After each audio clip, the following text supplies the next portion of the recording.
ராமேஸ்வரத்தில் காதலிக்க மறுத்த 12ஆம் வகுப்பு பள்ளி மாணவி கத்தியால் குத்தி கொலை செய்யப்பட்ட சம்பவம் அதிர்ச்சி அளிக்கிறது என்று இபிஎஸ் தெரிவித்திருக்கிறார். மேலும் விவரங்களை செய்தியாளர் தாயுமானவன் வழங்க கேட்கலாம்.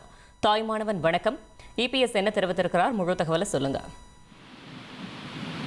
ராமேஸ்வரத்துல தன்னை காதலிக்க மறுத்த 12ஆம் வகுப்பு மாணவியை இளைஞர் கத்தியால குத்தி படுகொலை செய்து வர விவகாரம் என்பது அதிர்ச்சியை ஏற்படுத்தியிருப்பதாகவும், காலை நேரத்துல பள்ளிக்கு செல்லக்கூடிய மாணவிக்கு பாதுகாப்பு இல்லாத ஒரு சூழல் என்பது இருந்ததாக எதிர்க்கட்சித் தலைவர் எடப்பாடி பழனிசாமி சுட்டிக்காட்டியிருக்கிறார்.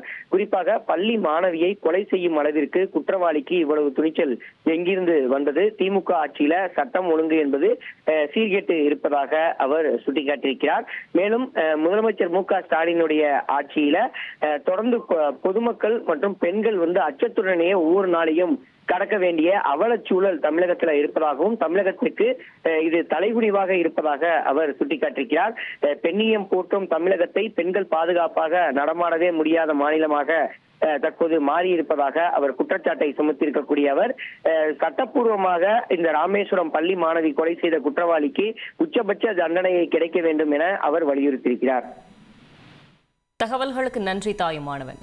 1,24,00,000 மனங்களை வென்ற தந்தி டிவி யூடியூப் சேனல். தவிர்க்க முடியாத தம்ப்நெயில்ஸ், கலக்கலான கான்டென்ட்ஸ். நீங்களும் இந்த குடும்பத்தில் இணைய இப்பவே சப்ஸ்கிரைப் பண்ணுங்க. அசுரபலம் கொண்ட எங்கள் டிஜிட்டல் கரங்களில் உங்கள் விளம்பரங்களை சேர்க்க வாட்ஸ்அப் பண்ணுங்க. 8939888378. Email advtthanditv@dttv.in.